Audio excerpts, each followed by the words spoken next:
김프로, 식사는 잡섰어? 여러분의 밥을 항상 걱정하는 김프로입니다. 저번 영상에서는 가압승계, 가압상속공제의 기업 요건, 비상속인 요건, 상속인 요건에 대해 살펴보았죠. 이번 영상에서는 사후관리 요건에 대해 살펴보겠습니다. 사후관리 요건은 매해 조금씩 완화되고 있기는 하지만 아직도 불편한 부분이 많습니다. 2023년부터 사후관리 기간이 7년에서 5년으로 단축되었으며 이미 가업 상속 후 사후관리 중인 경우에도 단축기간 5년이 적용되는 것입니다. 자, 그럼 사후관리 요건을 살펴보죠. 상속인은 상속 개시일부터 5년 이내에 정당한 사유 없이 다음과 같은 경우에 해당되면 사후관리 위반으로 봅니다. 첫 번째, 가압용 자산의 40% 이상을 처분한 경우입니다. 2022년까지는 20% 이상이었죠. 처분이라 함은 매각뿐만 아니라 사업에 사용하지 않는 경우를 말합니다. 당연히 임대를 주는 것도 포함되겠죠. 가압용 자산의 처분 비율은 가압용 자산 중 처분한 자산을 가압용 자산의 가액으로 나눈 비율을 말합니다. 자산 평가 시점은 상속 개시일을 기준으로 하고요. 두 번째, 상속인이 가압에 종사하지 아니하는 경우입니다. 가압에 종사한다는 것은 뭘까요? 우선 상속인이 대표이사로 재직하고 있으면서 상속 시점의 업종으로 사업을 계속 영위하고 있음을 말합니다. 여기서 업종은 중불륜의 업종 변경을 허용하고 있습니다. 예를 들어 알코올 음료 제조업을 비알코올 음료 제조업으로 전환은 가능한 것이지요. 이 두 업종 모두 중불류인 음료 제조업에 포함되는 업종이기 때문입니다. 한 가지 예를 더 들어보죠. 제분업을 제빵업으로 전환하는 것도 중불류인 식료품 제조업에 포함되는 업종이기 때문에 가능합니다. 1년 이상 휴업 또는 영업활동을 하지 않아 실적이 없거나 폐업을 하는 경우에도 상속인의 사후관리 위반 사유가 됩니다. 세 번째, 상속받은 상속인의 지분이 감소해도 상속인의 사후관리 위반 사유가 됩니다. 따라서 상속인은 상속받은 주식을 처분할 수 없습니다. 그리고 유상증자 시 상속인이 실권하여 지분율이 감소되어서도 안 됩니다.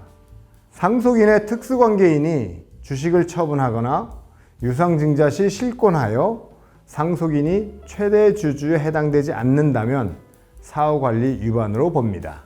네 번째, 근로자 수 및 급여액 조건입니다.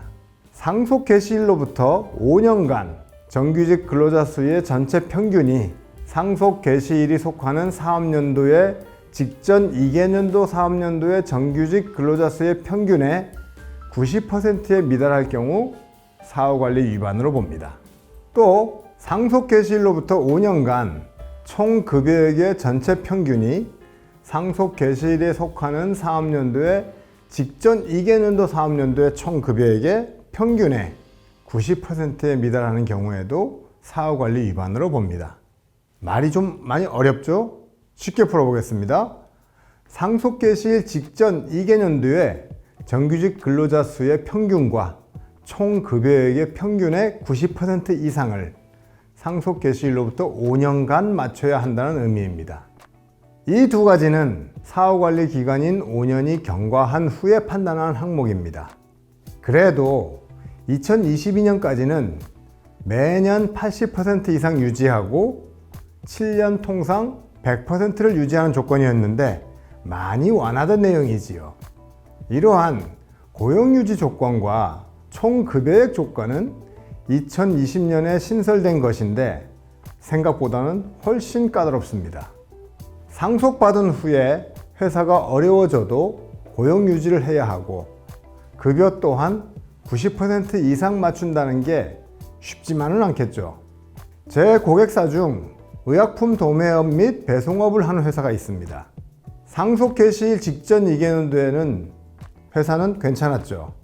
하지만 상속공제를 받은 후 주요 매출처인 정부 입찰에서 계속 탈락하는 바람에 매출은 바닥을 치고 회사의 여유자금도 바닥난 상황에서 고용유지와 총급여액을 맞추느라 고전하는 모습을 보았습니다. 즉, 위 세 번째까지의 항목은 업황과 관계없이 유지할 수 있지만 고용유지와 총급여액은 업황과 밀접한 관련이 있기 때문에 위험부담이 크다고 할 수 있습니다. 자, 그럼 위와 같이 사후관리 의무를 위반하였더라도 상속세를 추징하지 않는 정당한 사유가 있지만 별 효용성은 없어 보입니다. 그래도 한번 보시죠. 첫 번째, 가업용 자산을 처분한 정당한 사유입니다.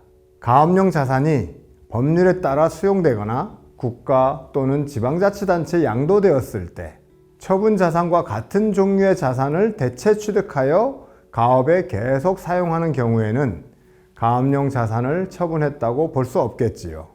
대체 취득한 자산으로 가업을 계속 영위하는 것으로 보기 때문입니다. 또한 가업 상속 재산을 국가 또는 지방자치단체에 증여하는 경우에도 가업 자산 처분으로 보지 않습니다. 가업 상속받은 상속인이 사망하면 모든 상황은 종료되기 때문에 자산 처분과 가업 종사 의무를 위반한 것으로 보지 않습니다. 합병, 분할 또는 개인 사업의 법인 전환 등으로 인해 자산의 소유권이 이전되는 경우에도 사후관리 위반으로 볼 수 있을까요? 조직 변경 이전의 업종과 같은 업종을 계속 영위하면서 이전된 가업용 자산을 계속 사용하는 경우에는 사후관리 위반으로 보지 않습니다. 자산 처분 금액을 연구인력 개발비로 사용하는 경우에도 사후관리 위반에 해당되지 않습니다. 결국 국가나 지자체의 수용 또는 양도하거나 조직 변경 등으로 가업용 자산의 소유권이 이전되는 경우라도 대체 자산을 취득하여 가업에 계속 사용하거나 조직 변경 후에도 계속 가업에 사용한다면 사후관리 위반으로 보지 않는다는 것입니다. 두 번째, 가업에 종사하지 아니한 정당한 사유입니다. 가업 상속 재산을 국가나 지방자치단체에 증여해버리면 가업에 종사할 수 없겠죠? 또한 가업 상속을 받은 상속인이 사망한 경우에도 가업에 종사할 수 없겠지요. 그리고 상속인이 병역 의무, 질병의 요양, 취약상 형편 등에 해당될 경우에도 가업에 종사할 수 없겠지요. 이러한 사유가 있을 경우에는 사후관리 위반으로 보지 않습니다. 세 번째, 상속인의 지분이 감소한 정당한 사유입니다. 합병, 분할, 이러한 조직 변경에 따라 주식을 처분해도 최대 주주에 해당될 경우에는 사후관리 위반으로 보지 않습니다. 유상증자를 할 때 상속인의 특수관계인 외의 자에게 주식을 배정하면 상속인의 지분율이 낮아지겠죠. 이러한 경우에도 상속인이 최대 주주에 해당되면 사후관리 위반으로 보지 않습니다. 상속인이 사망한 경우 그의 상속인이 원래 상속인의 지위를 승계하여 가업에 종사하면 사후관리 위반으로 보지 않습니다. 이 외에도 주식을 국가나 지방자치단체에 증여하는 경우 상장 요건을 갖추기 위해 지분이 감소하는 경우에도 사후관리 위반으로 보지 않습니다. 지금까지의 사후관리 요건을 위반했을 경우에는 상속공제액 전액을 상속세 과세가액에 합산하여 상속세를 부과합니다.